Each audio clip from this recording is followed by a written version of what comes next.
Olá, amados irmãos, Deus abençoe a todos. Ainda no estudo do terceiro trimestre, como tema Crescimento na Graça, vamos agora passar para a lição número 2, que tem como título Religião na Família. Irmãos, o verso áureo dessa lição está em Provérbios 17:1 e diz assim: melhor é um bocado seco e tranquilo do que a casa farta de carnes e contendas. Com este prefácio, vamos agora dar início à primeira pergunta, que nos diz assim: que necessidade básica foi mostrado ser nosso dever? Vamos agora abrir o livro de Provérbios e vamos ler o que nos diz ali. O crisol é para a prata e o forno para o ouro, mas o Senhor é quem prova os corações. O texto do Espírito de Profecias, que está no primeiro tomo do Testemunho para as Igrejas, página 305, nos diz assim: foi-nos mostrada a necessidade de abrir as portas da nossa casa e o coração ao Senhor. Quando começarmos a trabalhar fervorosamente por nós mesmos e nossa família, então teremos auxílio de Deus. Foi-me mostrado que simplesmente observar o sábado e orar pela manhã e à noite não são positivas provas de sermos cristãos. Estas formas exteriores podem ser todas estritamente observadas e ainda faltar a verdadeira piedade. Vamos agora para a segunda pergunta. Que espécie de obra é descrita pelo profeta Malaquias? Vamos abrir as nossas Bíblias em Provérbios 17, versículo 6. Diz assim: a coroa dos velhos são os filhos dos filhos, e a glória dos filhos são os seus pais. Belo texto, não é mesmo? Agora, no Espírito de Profecia, no terceiro tomo do Testemunho para as Igrejas, página 62, declara o profeta Malaquias: eis que eu vos envio o profeta Elias, antes que venha o dia grande e terrível do Senhor, e converterá o coração dos pais aos filhos, e o coração dos filhos aos seus pais. Aqui, o profeta descreve o caráter da obra. Os que devem preparar o caminho para a segunda vinda de Cristo são representados pelo fiel Elias, assim como João veio em espírito de Elias para preparar o caminho para o primeiro advento de Cristo. Agora vamos para a terceira pergunta. Como os pais devem considerar as dificuldades dos filhos? Abrimos a nossa Bíblia em Efésios, capítulo 6, versículo 4. Diz assim: e vós, pais, não provoqueis a ira dos vossos filhos, mas criai-os na doutrina e admoestação do Senhor. Agora, irmãos, vamos ler o texto do Espírito de Profecia em 1 Testemunho para as Igrejas, página 384. As crianças têm provações tão difíceis de suportar, tão penosas em sua natureza, como as pessoas de mais idade. Os próprios pais não se sentem sempre na mesma maneira. Seu espírito se acha muitas vezes perplexo.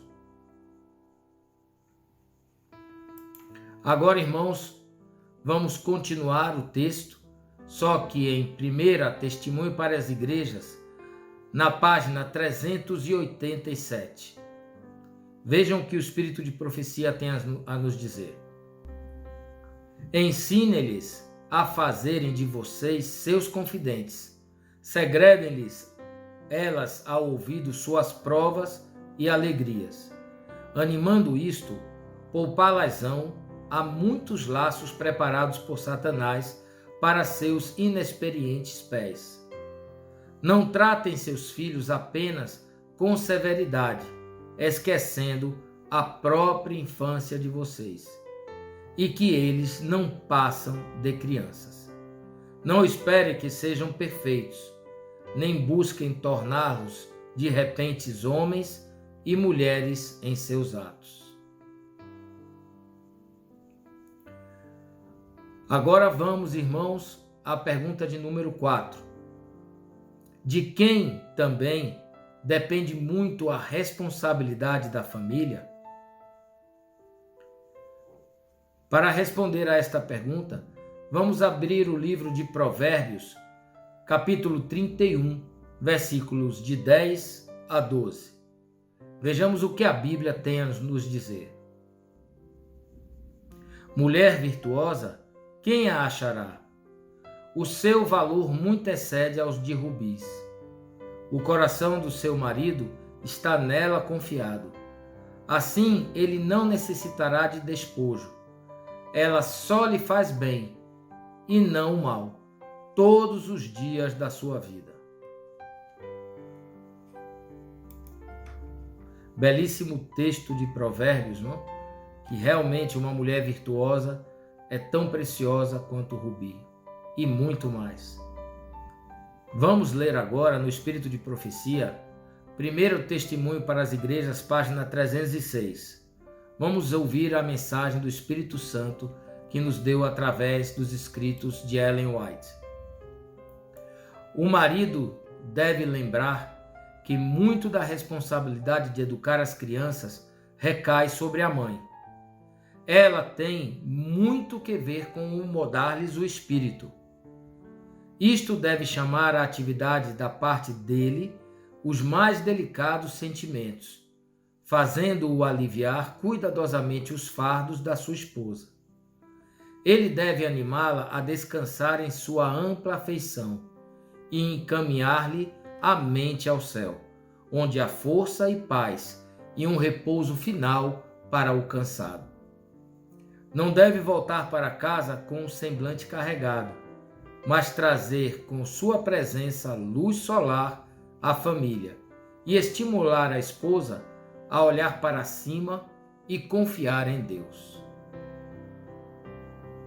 Essa é a força que o marido tem sempre que dar à esposa, naquela difícil e sublime tarefa de educar aos pequenos enquanto os maridos estão na rua a trabalhar. Vamos agora, irmãos, à pergunta de número 5, que diz assim: como deve ser a atuação do marido? Devem, assim, os maridos amar as suas próprias mulheres, como a seus próprios corpos. Quem ama a sua mulher, ama-se a si mesmo. Irmãos, agora, em primeiro testemunho para as igrejas, na página 306, vamos agora ler o que nos diz o Espírito de Profecia. Pela fé em Deus, ele deve erguer um estandarte contra Satanás, mas parece cego aos próprios interesses e aos da esposa. Trata com indiferença. Ele não sabe o que está fazendo. Está trabalhando exatamente contra a própria felicidade e destruindo a felicidade de sua família. A esposa fica desalentada e abatida. Desaparecem a esperança e satisfação. Ela prossegue maquinalmente em sua rotina diária, porque vê o trabalho precisa ser feito. Sua falta de alegria e bom ânimo faz-se sentir no círculo da família. Há muitas dessas míseras famílias nas fileiras dos observadores do sábado. Os anjos levam ao céu a vergonhosa notícia, e o anjo relator faz o registro de tudo isso. Muito triste, né, irmãos? Vamos agora à pergunta de número 6. Quais as vantagens quando o marido se preocupa com a felicidade da família? Vamos ver parte da resposta em Provérbios 31, de 28 a 29. Levantam-se seus filhos e chamam-na bem-aventurada. Seu marido também, e ele a louva. Muitas filhas têm procedido virtuosamente, mas tu és, de todas, a mais excelente. Que coisa linda, né, irmãos? Quando o marido chama a sua esposa de virtuosa e lhe incentiva e lhe faz ser tudo o que ela quer ouvir. E agora, irmãos, no primeiro tomo de Testemunho para as Igrejas, na página 306, damos continuidade à resposta da pergunta número 6. O marido deve manifestar grande interesse em sua família. Em especial, deve ser muito delicado para com os sentimentos de uma esposa débil. Ele deve cerrar a porta a muita doença. Palavras bondosas, alegres, animadoras, demonstrar-se-ão mais eficazes do que os melhores remédios. Elas darão ânimo ao coração do desalentado e abatido. E a felicidade e a luz solar, introduzidas na família por meio de atos de bondade e de palavras animadoras, recompensarão multiplicadamente o esforço feito. Agora, irmãos, vamos à pergunta de número 7. De quem depende muito a felicidade da família? Embora as esposas sejam uma parte importante, como tem sido a atuação de tantas? Vamos responder a essas duas perguntas em Provérbios 17:2 e 19:14. Vamos ler os textos. Em Provérbios 17:22, diz que o coração alegre é como bom remédio, mas o espírito abatido seca até os ossos. Já em Provérbios 19:14, diz que a casa e os bens são herança dos pais, porém do Senhor vem a esposa prudente. Belíssimos textos, não? Dando mais informação a essa resposta da pergunta número 7, lemos no Espírito de Profecia, no primeiro tomo de Testemunho para as Igrejas, página 306, o seguinte: as enfermidades e doenças afetam especialmente as mulheres. A felicidade da família depende muito da esposa e mãe. Se ela é fraca e nervosa e é deixada com sobrecarga de trabalho, a mente fica deprimida, pois sofre com a fadiga do corpo. E depois ela encontra muito frequentemente a fria reserva do marido. Se tudo não corre tão bem como ela possa desejar, censura a esposa e mãe. Vive quase alheio a seus cuidados e cargos, e nem sempre sabe como simpatizar com ela. Não compreende que está cooperando com um grande inimigo em seu trabalho de destruir. Agora, lendo o outro texto do Espírito de Profecia, que está em primeiro Testemunho para as Igrejas, na página seguinte, a página 307, completará a pergunta número 7. Vejamos o que nos diz. Foi-me mostrado também que muitas vezes há grandes faltas da parte da esposa. Ela não exerce grandes esforços para reger o próprio espírito e tornar o lar feliz. Há muitas vezes, de sua parte, irritação e desnecessárias queixas. O marido chega em casa do trabalho, fatigado e perplexo, e encontra um rosto carrancudo em lugar de palavras alegres e animadoras. Ele é apenas humano e seu afeto retrai-se da esposa. Perde o amor do lar. Sua entrada fica obscurecida e destruído seu ânimo. Perde o respeito de si mesmo e aquela dignidade que Deus dele requer. Vocês viram, irmãos, como é importante um homem, quando chega do trabalho, ser bem recebido pela mulher? Eu espero, irmãos, que esses dois textos venham fazer com que todos reflitam a importância tanto do homem quanto da mulher no lar. Deus abençoe a todos. Olá, tudo bem com vocês?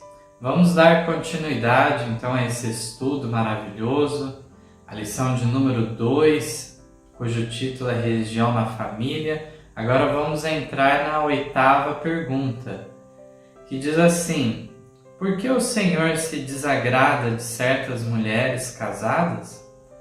Aqui em Efésios, capítulo 5, versos 22 a 24, declaram da seguinte forma: vós, mulheres, sujeitai-vos a vossos maridos como ao Senhor, porque o marido é a cabeça da mulher, como também Cristo é a cabeça da igreja, sendo ele próprio o Salvador do corpo, de sorte que assim como a igreja está sujeita a Cristo, assim também as mulheres sejam em tudo sujeitas a seus maridos.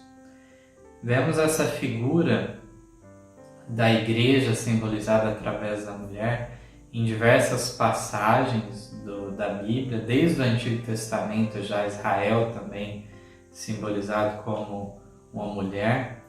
E aqui encontramos então essa ligação, essa comparação justamente de Cristo como cabeça da igreja e o marido como cabeça da mulher.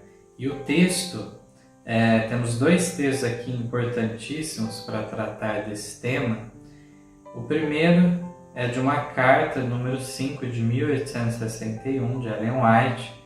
Foi publicado no livro Nisto Cremos, página 406, que declara: nós mulheres devemos lembrar que Deus nos pôs em sujeição a nosso marido. Ele é o cabeça, portanto nosso julgamento, pontos de vista e razões devem concordar com os dele, se possível. Senão, a preferência da palavra de Deus é dada ao marido em tudo aquilo que não seja questão de consciência. Devemos sujeitar-nos à cabeça. E um texto muito semelhante a este nós encontramos no Testemunhos para a Igreja, volume 1, página 307, que declara: o marido é a cabeça da família, como também Cristo é a cabeça da igreja. E qualquer conduta seguida pela esposa no sentido de diminuir-lhe a influência e fazê-lo descer daquela posição de dignidade e responsabilidade é desagradável a Deus. É dever da esposa ceder seus desejos e sua vontade ao marido. Ambos devem estar dispostos a ceder, mas a palavra de Deus dá preferência ao juízo do esposo e não desmerecerá a dignidade da mulher ceder àquele a quem ela escolheu como seu conselheiro e protetor. O marido deve manter sua posição na família com toda a mansidão, todavia com decisão. Então, esses conceitos apresentados nas Escrituras e complementados pela mensageira do Senhor, eles, poderíamos dizer, estão fora de moda na atualidade.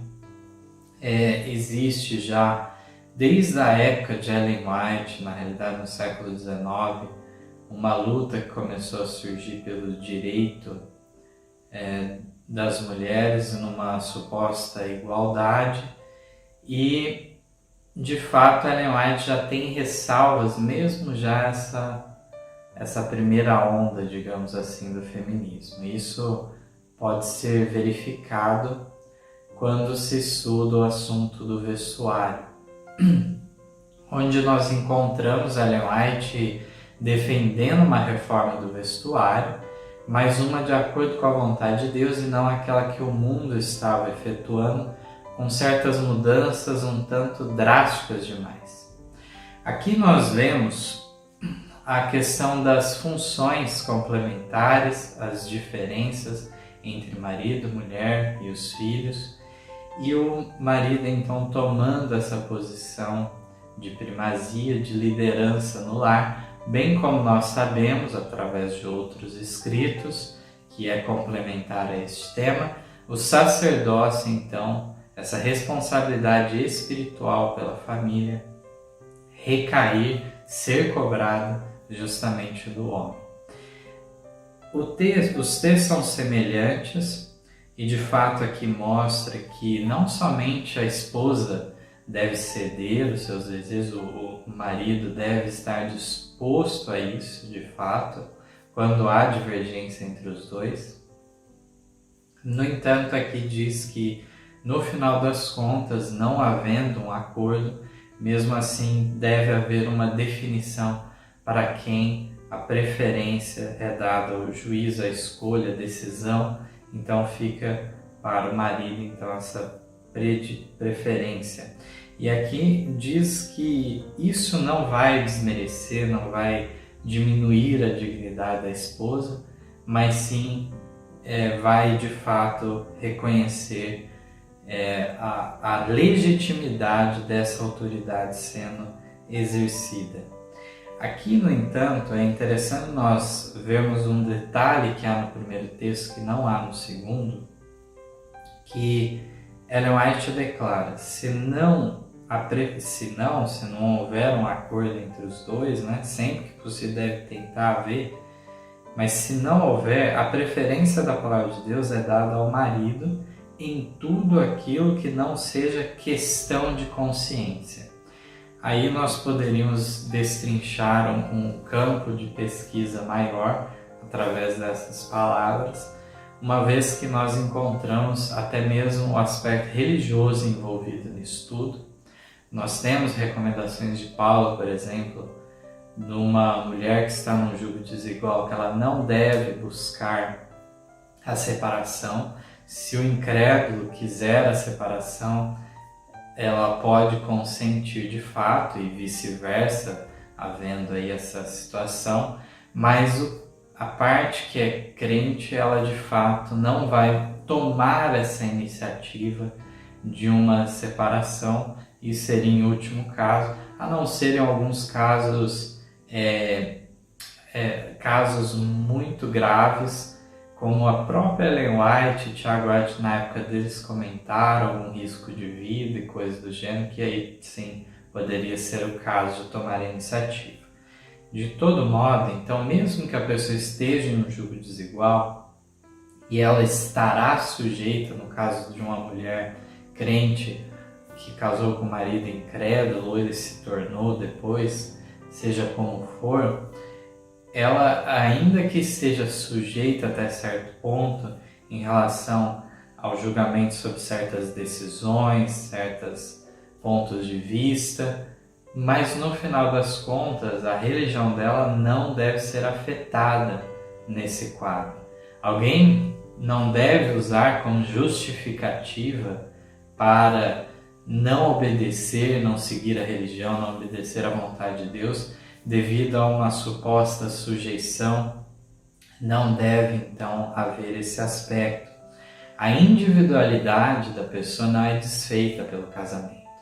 Existe uma unidade familiar, sim, que é construída, ao mesmo tempo em que a individualidade é de Deus, de maneira que a pessoa será cobrada por aquilo e não vai adiantar apresentar certas justificativas, porque em questão de consciência, essa pessoa então, ela está livre para de fato obedecer a Deus de acordo que, mesmo que isso entre em choque com o próprio marido e obviamente vice-versa. Então nós vemos aqui um quadro bem interessante, bem rico nesses textos e uma moderação muito grande da parte da mensageira do Senhor para falar desses temas. Vamos mais então. A 9ª pergunta: por que Satanás consegue sucesso contra muitos lares? O primeiro texto é o de Provérbios 17, o verso é o 1. Diz assim: é melhor um bocado seco e com ele a tranquilidade do que a casa cheia de iguarias e com desavença. E o outro texto, de fato, nós encontramos em Efésios, mais uma vez, no capítulo 5, agora o verso 33. Assim também vós, cada um em particular, ame a sua própria mulher como a si mesmo, e a mulher reverencie o marido, ou respeite o marido, como em outras traduções. Então aqui vemos o fato de em Efésios, em outros trechos que não chegaram a ser lidos, inclusive, dessa questão de amar como a si mesmo, amar a própria carne e até mesmo se sacrificar por ela. Então a posição simbólica a qual o homem está com Cristo, isso significa que, se necessário, ele irá se sacrificar em favor de sua esposa. Aqui diz então, no Testemunho para a Igreja, volume 1, na página seguinte, a 308, os que amamos falarão ou agirão, talvez inadvertidamente, o que nos poderá ferir muito fundo. Não era sua intenção fazer isto, mas Satanás amplia-lhes as palavras e atos, disparando assim um dardo de sua aljava para ferir-nos. Em vez de orar a Deus pedindo força para resistir a Satanás, permitimos que nossa felicidade seja prejudicada com o tentar colocar-nos na defesa do que chamamos nossos direitos. Concedemos assim dupla vantagem ao adversário, agimos em harmonia com nossos sentimentos ofendidos e Satanás serve-se de nós como instrumentos para ferir e afligir aqueles que não nos pretendiam ofender. As exigências do marido podem às vezes parecerem razoáveis à esposa quando, se ela calma e candidamente considerasse melhor o assunto, no melhor aspecto possível para ele, veria que ceder à própria vontade e submeter-se ao juízo dele, mesmo que seja em oposição aos seus sentimentos, poupá-los-ia ambos a desgostos e lhes traria grande vitória sobre as tentações de Satanás. Então aqui, fazendo um resumo do que nós lemos, de um lado, a mulher pode se sentir inferiorizada, dependendo das atitudes do marido, não reconhecer a sua dignidade pessoal, individual e assim por diante. Mas, por outro lado, o casamento em si, ele deve ser no espírito de doação ao outro. Se, por um lado, existe o fato da esposa, então, buscar tranquilamente procurar entender o juízo que o marido emite, por outro lado, o marido não deve se aproveitar de sua autoridade para, desse modo, ele não fazer esse exercício de eliminar o egoísmo e apresentar-se, então, diante daquela pessoa a qual ele ama, de modo a reconhecer a validade de suas posições, opiniões, pensamentos, e de fato, eventualmente, ceder em relação a isso, visto que é nesse espírito de sujeitai-vos uns aos outros, é a regra geral para todo cristão. E aqui vemos que, de fato, muitas vezes Satanás, o que ele faz? Ele piora, sejam palavras ou atos, e ele quer apresentar da pior perspectiva possível. Não permite que a pessoa pense o positivo, mas sim que ela envolva nisso como se a pessoa já estivesse fazendo algo mais grave do que de fato está. Muitas vezes palavras também são declaradas de forma inadvertida e de fato essa pessoa, se não piorada a situação, pode eventualmente reconhecer o seu erro, se aquilo não for avançando para outras discussões mais. Procurar limitar então as dificuldades. Vemos aqui agora a pergunta 10, diz assim: de que maneira os maridos deverão exercer sua autoridade? Um texto também de Ellen White, de um manuscrito 17 de 1891, publicado no livro Nisto Cremos, página 399. Aqui encontramos um relato muito interessante. Diz que a regra de Cristo é sábia e amorável, e quando os esposos cumprem suas obrigações para com as esposas, usarão a autoridade que dispõem da mesma forma bondosa com que Cristo a utilizou em relação à igreja. Quando o Espírito de Cristo controla o esposo, a sujeição da esposa resultará tão somente em descanso e benefício, pois ele requererá de sua esposa apenas aquilo que resultará em bem, e da mesma forma como Cristo requer submissão da igreja. Que aqueles que ocupam a posição de maridos estudem as palavras de Cristo, não para descobrir quão completa deve ser a sujeição da esposa, mas para descobrir como podem eles ter a mente de Cristo, tornando-se purificados, refinados e aptos para serem os senhores de suas casas.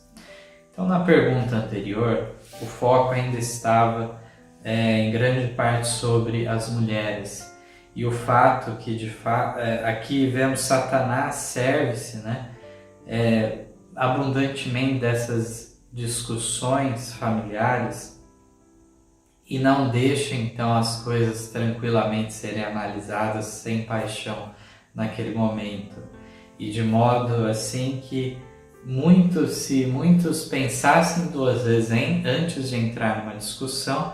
Aqui diz que, inclusive, cedendo às suas posições, disposto a isso, então poupá-los-ia ambos a desgostos e lhes traria grandes vitórias sobre as tentações de Satanás. E aqui na próxima pergunta, na 10 que nós vemos aqui o enfoque já no marido e o fato de que ele não deve fazer nada de que o próprio Cristo não faria em relação à sua igreja. E aqui diz então que de fato essa sujeição da esposa não é para oprimi-la, enfraquecê-la de modo algum, mas de fato, se for seguido os conselhos de Cristo, tão somente será descanso e benefício. Porque nós vemos que se por um lado é requerido da esposa essa submissão, é requerido do marido também esse sacrifício em favor da esposa e dos filhos.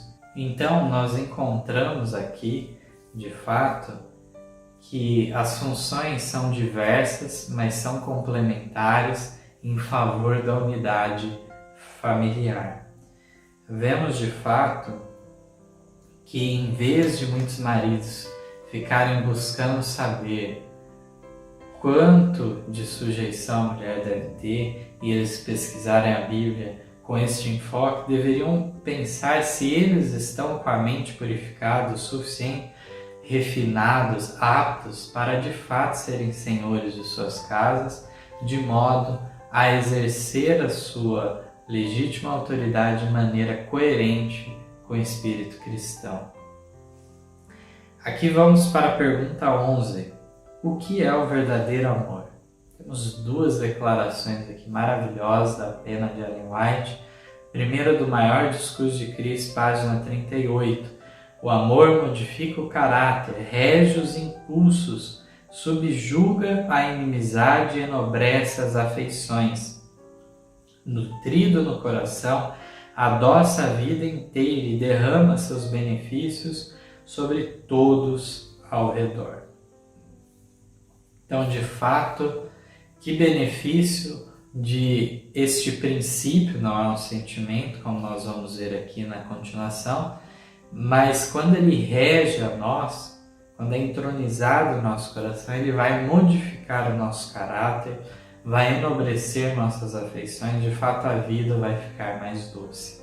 Aqui no Patriarcas e Profetas, página 176, quando ela fala justamente sobre o casamento de Isaac e Rebeca, nós encontramos uma definição muito clara ao dizer que o verdadeiro amor é um princípio elevado e santo, inteiramente diferente em seu caráter daquele amor que se desperta por um impulso e que subitamente morre quando severamente provado. É pela fidelidade para com o dever na casa paterna que os jovens devem preparar-se para os seus próprios lares. Pratiquem eles aqui a abnegação e manifestem bondade, cortesia e simpatia cristã. Assim o amor será mantido cálido em seu coração. E aquele que parte de um lar semelhante para se colocar como chefe de sua própria família, saberá como promover a felicidade daquela que escolheu para companheira de toda a vida. O casamento, em vez de ser o final do amor, será tão somente seu começo. Vemos que, de fato, a fidelidade já desde a casa paterna que esse jovem ele revelar, com certeza vai ser um indicativo muito forte do que será depois no casamento.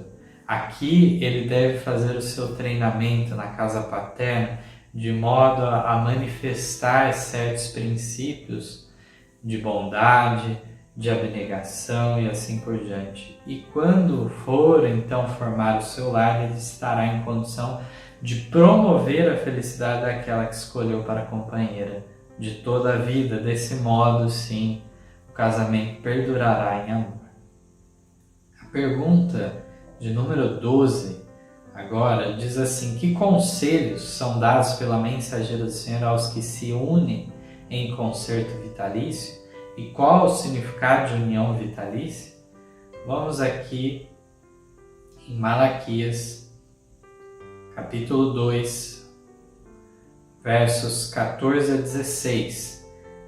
E dizeis: por quê?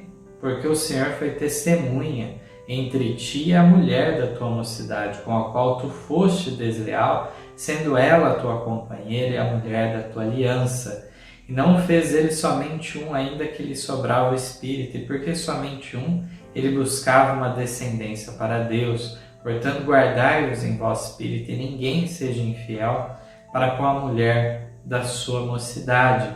Porque o Senhor, o Deus de Israel, diz que odeia o repúdio, e aquele que encobre a violência com a sua roupa, diz o Senhor dos Exércitos. Portanto, guardai-vos em vosso espírito, e não sejais desleais.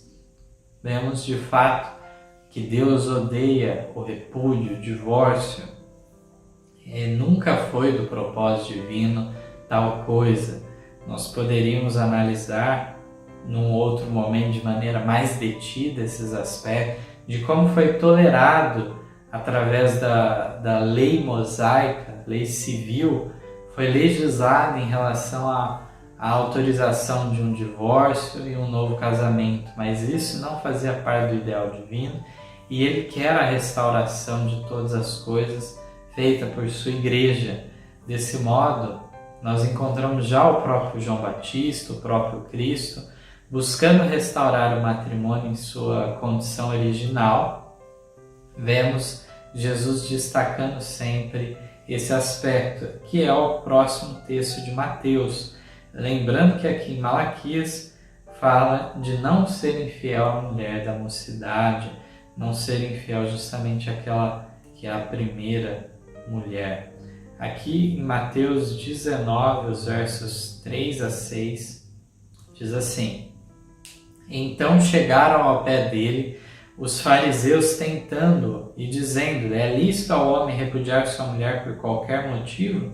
Ele, porém, respondendo, disse-lhes: não tendes lido que aquele que os fez no princípio, macho e fêmea os fez? E disse: portanto deixará o homem pai e mãe, e se unirá à sua mulher, e serão dois numa só carne. Assim, não são mais dois, mas uma só carne. Portanto, que Deus ajuntou, não o separe o homem. De fato, encontramos aqui Jesus não mostrando a lei mosaica como um padrão, uma norma, mas sim a lei original dada lá no Éden, a lei do matrimônio como um concerto vitalício. É isso que ele quis apresentar já em seu tempo. Encontramos aqui textos do Testemunho para a Igreja, volume 7, das páginas 45, 46, 47 e também da 49. Textos preciosos também contêm conselhos maravilhosos aos casais. Caro irmão e irmã, vocês se uniram em um concerto vitalício. Estão começando a sua educação na vida conjugal. O primeiro ano de vida matrimonial é ano de experiência, ano em que, como a criança aprende lições na escola, marido e mulher descobrem mutuamente os diferentes traços de caráter. Nesse primeiro ano de vida conjugal, não permitam que haja capítulos que possam manchar a felicidade futura. Alcançar devida compreensão da relação matrimonial é obra da vida inteira. Os que se casam ingressam numa escola onde nunca nesta vida se diplomarão. Então aqui nesses trechos encontramos já a definição do casamento como concerto vitalício. Primeiro ano como ano de experiência em que será feita algumas descobertas mutuamente, por mais que tenha sido efetuado o casamento corretamente, não tendo sido feito de maneira precipitada, já conhecessem, mas agora começa num novo ritmo, numa nova situação. E nesse primeiro ano, o conselho inspirado é que não permita que haja capítulos que venham a manchar esse ano que ainda é de experiência, de aprendizado, e ele pode manchar a felicidade futura se não for cuidado com muito carinho esses detalhes. E de fato é algo, um aprendizado contínuo que continua pela vida toda e diz ainda a continuação: meu irmão, o tempo, a força e a felicidade de sua esposa acham-se agora ligados aos seus. Sua influência sobre ela pode ser um cheiro de vida para a vida ou de morte para a morte. Seja muito cuidadoso para lhe não estragar a vida. Então, agora vemos de fato a responsabilidade que você tem de como que você afeta a vida do seu cônjuge, de modo que você pode tanto trazer o bem ou o mal para o lar. Minha irmã, agora ela se dirige à esposa. Minha irmã, você vai agora aprender as primeiras lições práticas no tocante às responsabilidades da vida conjugal.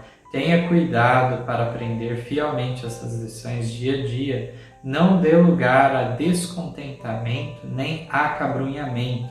Não almeje vida de ócio e inatividade. Guarde-se constantemente de ceder ao egoísmo. Em sua união vitalícia, as afeições devem conduzir à felicidade mútua. Cada um deve promover a felicidade do outro. Esta é a vontade de Deus a seu respeito.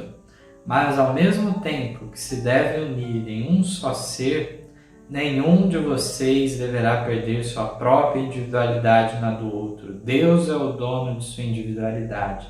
A Ele é que se deve perguntar: que é direito, que é errado, como poderei eu melhor cumprir o propósito da minha criação? Vemos de maneira muito clara aqui aquilo que já comentamos sobre a individualidade a qual Deus cobra de cada um, mesmo aqueles que são casados, e seremos responsáveis diante de Deus individualmente se nós fizermos o certo ou errado. Aqui vemos um princípio que deve reger o casamento desde o seu início ao fim. Cada um deve promover a felicidade do outro. Se é efetuado o casamento para se auto-beneficiar com esse espírito, então eu quero ser feliz, então fica difícil a situação. Mas se de fato cada um cultivar o interesse pelo seu cônjuge, mostrando que de fato quer o bem, quer a felicidade do outro, esse amor recíproco, de fato ajudará na concordância entre os dois num espírito amável. Diz ainda que o casamento, uma união vitalícia, é símbolo da união entre Cristo e sua igreja. O espírito que Cristo manifesta para com a igreja é o que marido e mulher devem dedicar-se mutuamente. Então, em certo sentido também, a mulher tem participação nesse espírito de Cristo, nessa semelhança de Cristo para com a igreja. Também existe esse aspecto a ser considerado. Diz mais, nem o marido nem a mulher deve tentar dominar. O Senhor expressou o princípio que orienta esse assunto. O marido deve amar a mulher como Cristo a igreja, e a mulher deve respeitar e amar o marido. Ambos devem cultivar espírito de bondade, resolvidos a nunca ofender ou prejudicar o outro. Lembrem-se, caro irmão e irmã, que Deus é amor e que Ele, pela sua graça, pela sua graça conseguirão fazer-se mutuamente felizes, como prometeram em seu voto matrimonial. Nós bem sabemos que diante de Deus é muito sério o voto feito, seja em qual seja o propósito de uma doação, um propósito de vida. Então, seja como for, Deus não considerará uma coisa do momento, não pensei muito bem. Nas consequências, a pessoa está sujeita a isso. Por isso que Salomão, inclusive, dá algumas declarações em relação de que é melhor não fazer votos. Pessoa que tem o costume de tudo ela querer fazer algum tipo de voto e depois essa pessoa não pensa com seriedade de como que ela vai ser cobrada de Deus em relação a esses compromissos. Mas se fizer, Salomão fala, cumpra. E de fato o voto matrimonial, muitos entram nele sem pensar detidamente a seriedade de tudo isso, o compromisso para a vida toda que é dado nesse voto, inegavelmente. E através disso nós podemos dizer que a pessoa está livre porque ela de fato não pensou em todas as consequências e tudo mais, de modo algum. Ela fez o compromisso e agora tem que cumprir. Aqui encontramos, de fato, em relação à pergunta, vários conselhos e o significado de união vitalícia, nós bem sabemos, uma pergunta aqui mais retórica, reflexiva para a gente, né? Uma união para a vida toda, até que a morte os separe. E não há brechas na lei, no propósito original de Deus, e a igreja deve restaurar esse propósito com certeza. Vamos mais agora na pergunta de número 13. A rainha Vasti agiu corretamente quando se recusou a obedecer o rei Assuero? Que conselho astuto foi dado ao rei devido ao receio de Vasti se vingar? Então vamos fazer essa leitura na Bíblia em relação a essa história e vamos nos surpreender com alguns detalhes. E sucedeu nos dias de Assuero, o Assuero que reinou desde a Índia até a Etiópia, sobre 127 províncias, que assentando-se o rei Assuero no trono de seu reino que estava na fortaleza de Suzã, no terceiro ano de seu reinado, fez um banquete a todos os seus príncipes e seus servos, estando assim perante ele o poder da Pérsia e Média e os nobres e príncipes das províncias, para mostrar as riquezas da glória de seu reino e o esplendor da sua excelente grandeza por muitos dias, a saber 180 dias. E acabados aqueles dias, fez o rei um banquete a todo o povo que se achava na fortaleza de Suzã, desde o maior até o menor, por 7 dias no pátio do jardim do palácio real. As tapeçarias eram de pano branco, verde, azul celeste, pendentes de cordões de linho fino e púrpura, e argolas de prata e colunas de mármore, e os leitos de ouro e de prata sobre um pavimento de mármore, vermelho e azul e branco e preto. e dava-se de beber em copos de ouro, e os copos eram diferentes uns dos outros, e havia muito vinho real, segundo a generosidade do rei. E o beber era por lei, sem constrangimento, porque assim tinha ordenado o rei expressamente a todos os fiéis da sua casa que fizessem conforme a vontade de cada um. Também a rainha Vasti deu um banquete às mulheres na casa real do rei Assuero. Vemos já nesse quadro que o banquete era tremendo mesmo, muito forte, e que era reservado aos homens, e as mulheres estavam numa festa à parte. Vamos continuar. E ao 7º dia, estando já o coração do rei alegre do vinho, mandou a Meumã, Bitsa, Arbona, Bigtá, Abagta, Zeta e Carcas, os 7 camareiros que serviam na presença do rei Assuero, que introduzissem na presença do rei a rainha Vasti com a coroa real, para mostrar aos povos e aos príncipes a sua beleza, porque era formosa à vista. Então aqui já encontramos o rei bêbado fazendo, então, tendo essa ideia de colocar a presença deles, a rainha, para mostrar a sua beleza diante de todos. Diz assim: porém a rainha Vasti recusou vir conforme a palavra do rei, por meio dos camareiros. Assim o rei muito se enfureceu e acendeu nele a sua ira. Então perguntou o rei aos sábios que entendiam dos tempos, porque assim se tratavam os negócios do rei na presença de todos os que sabiam a lei e o direito. E os mais chegados a ele eram Carcena, Seta, Adimata, Tarsis, Meres, Marcena e Memucão, 7 príncipes dos persas e dos medos que vinham à face do rei e se assemelhavam como principais do reino. O que segundo a lei se devia fazer a rainha Vasti, por não ter obedecido ao mandado do rei Assuero por meio dos camareiros. Então disse Memucã, na presença do rei e dos príncipes: não somente contra o rei pecou a rainha Vasti, porém também contra todos os príncipes e contra todos os povos que há em todas as províncias do rei Assuero. Porque a notícia do que fez a rainha chegará a todas as mulheres, de modo que aos seus olhos desprezarão a seus maridos, quando ouvirem dizer: mandou o rei Assuero que introduzissem à sua presença a rainha Vasti, porém ela não veio. E neste mesmo dia as senhoras da Pérsia e da Média, ouvindo o que fez a rainha, dirão o mesmo a todos os príncipes do rei, e assim haverá muito desprezo e indignação. Se bem parecer ao rei, saia de sua parte um edito real e escreva-se nas leis dos persas e dos medos, e não se revogue a saber que Vasti não entre mais na presença do rei Assuero, e o rei dê o reino dela a outra que seja melhor do que ela. E ouvindo-se o mandado que o rei decretara em todo o seu reino, porque é grande, todas as mulheres darão honra a seus maridos, desde a maior até a menor. E pareceram bem essas palavras aos olhos do rei e dos príncipes, e fez o rei conforme as palavras de Memucã.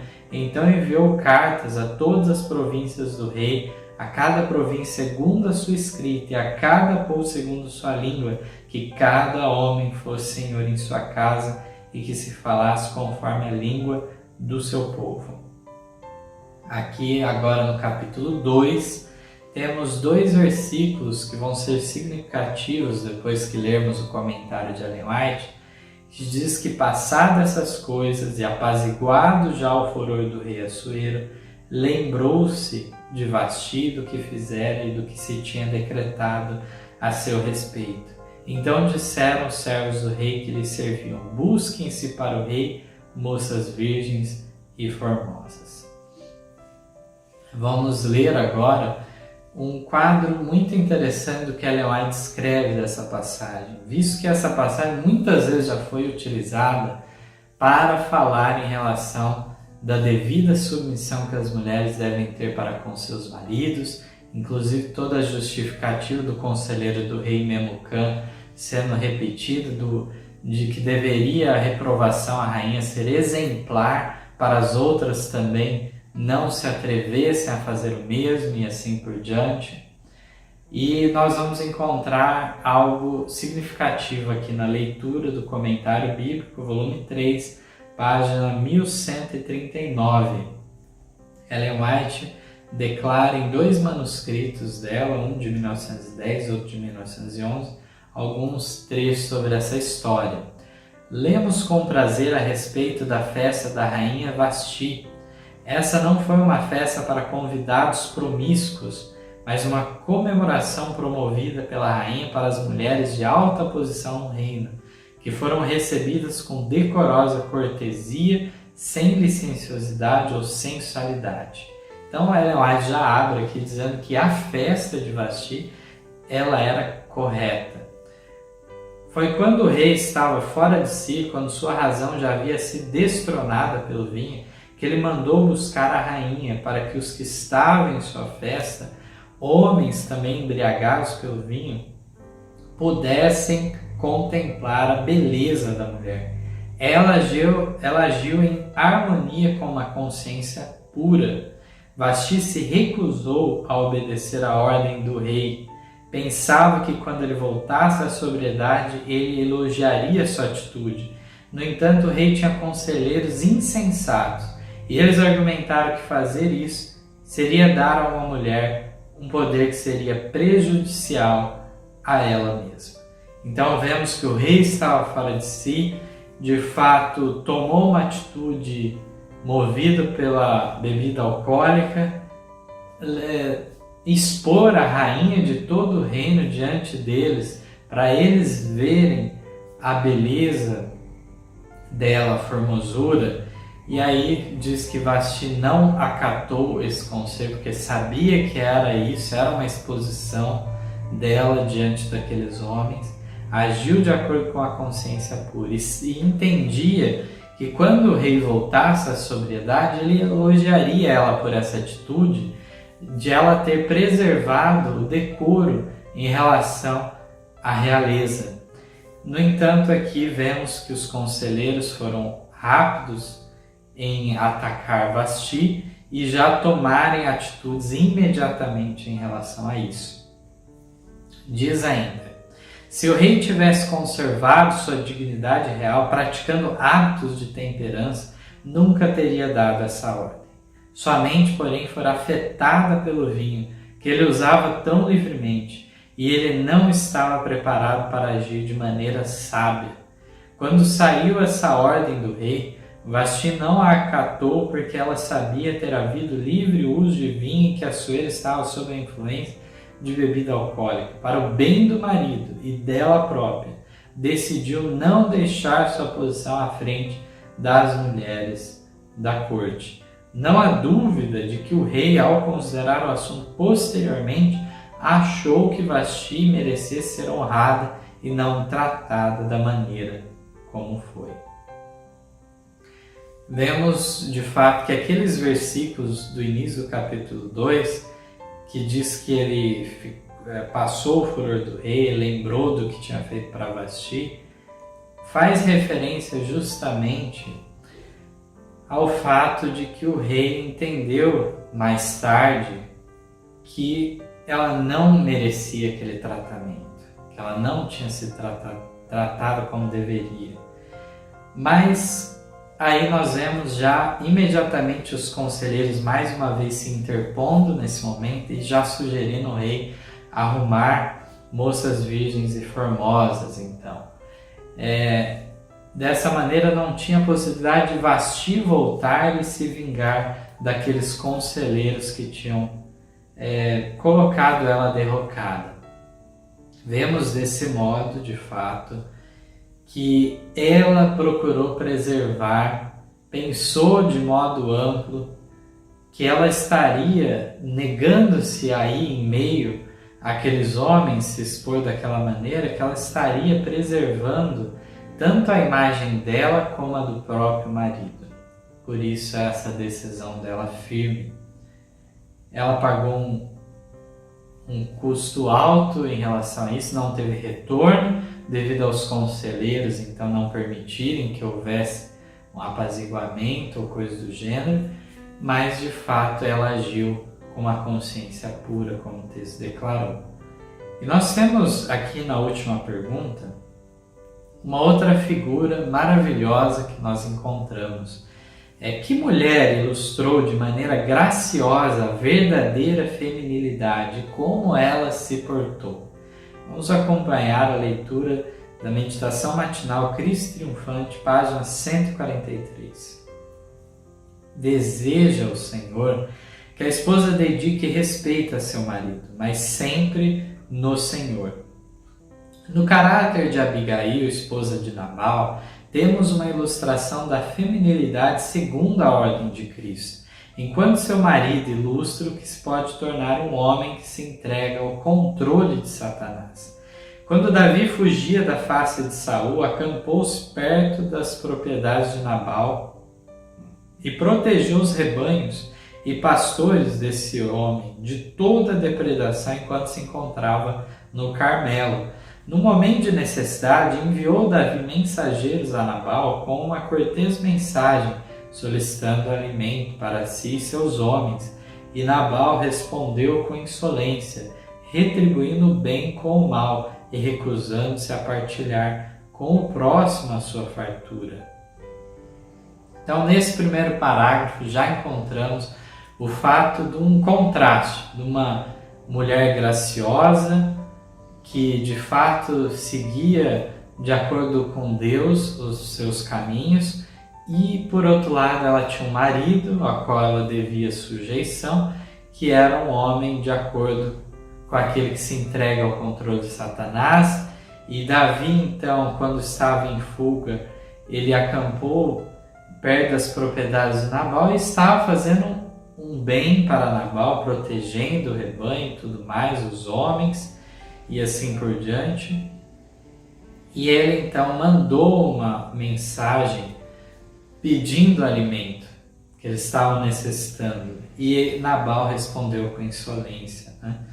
E aí vemos aqui na continuação, Nabal acusou falsamente a Davi e seus homens para justificar seu egoísmo e classificou Davi e seus seguidores como escravos fugitivos.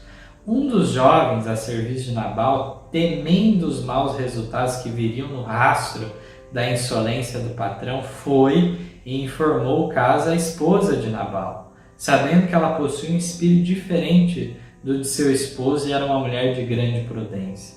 Ele descreveu o verdadeiro caráter de Nabal, enquanto apresentava as dificuldades a ela, dizendo: agora, pois, considera e vê o que has de fazer, porque já o mal está, de fato, determinado contra o nosso Senhor e contra toda a sua casa. E ele é filho de Belial, e não há quem lhe possa falar. Vemos essa atitude corajosa também do servo, né, de ir informar da situação a esposa de Nabal, que era Abigail, e ela então agora estava diante dessa situação complicada. E ela, tal como o servo, sabia que de nada adiantaria falar, discutir, tentar falar para Nabal reaver o pensamento, a atitude. Ele não ia rever essa posição de modo algum. Aqui no parágrafo final diz que Abigail viu que algo precisava ser feito para impedir o resultado da falta de Nabal e que ela devia assumir a responsabilidade de agir imediatamente, sem o conselho de seu esposo. Sabia que seria inútil falar com ele, pois tão somente ele receberia a proposta com agressividade e desprezo. Repetiria para ela que era ele o senhor da casa, que ela era sua esposa e, portanto, sujeita a ele, devendo fazer o que ele ditasse. Portanto, ele simplesmente ia usar a autoridade dele para colocar ela em sujeição e falar que não ia haver uma mudança de atitude. Mas o servo veio avisar das intenções também de Davi. A continuação diz: ela reuniu os mantimentos que julgou necessários para aplacar a ira de Davi, pois sabia que ele estava decidido a vingar-se pelo insulto recebido. Uma atitude aqui irrefletida da parte de Davi, de já querer se vingar imediatamente. A atitude de Abigail quanto a essa questão teve a aprovação de Deus e a circunstância revelou nela um nobre espírito e caráter. Abigail enfrentou Davi com respeito, dispensando-lhe honra e deferência, e pleiteou o seu caso com eloquência e sucesso. Embora não desculpasse a insolência seu esposo, intercedeu ainda em favor de sua vida. Revelou também o fato de que era não só uma mulher prudente, mas também piedosa, informada acerca das obras e dos caminhos de Deus na vida de Davi. E assim foi impedido um mal grande que Davi ia fazer em vingança a Nabal. A sequência da história nós vemos que no dia seguinte, quando ele também já não estava mais sob influência de bebidas alcoólicas, Abigail foi e informou. Aí sim ela falou o que tinha feito e o mal que ela tinha impedido de acontecer. E aí ele é atacado de alguma maneira e fica paralisado até que por fim ele acaba morrendo. Nós encontramos naquele momento já da notícia ocorrendo um juízo de Deus sobre ele também, e ele então recebeu essa condenação rapidamente.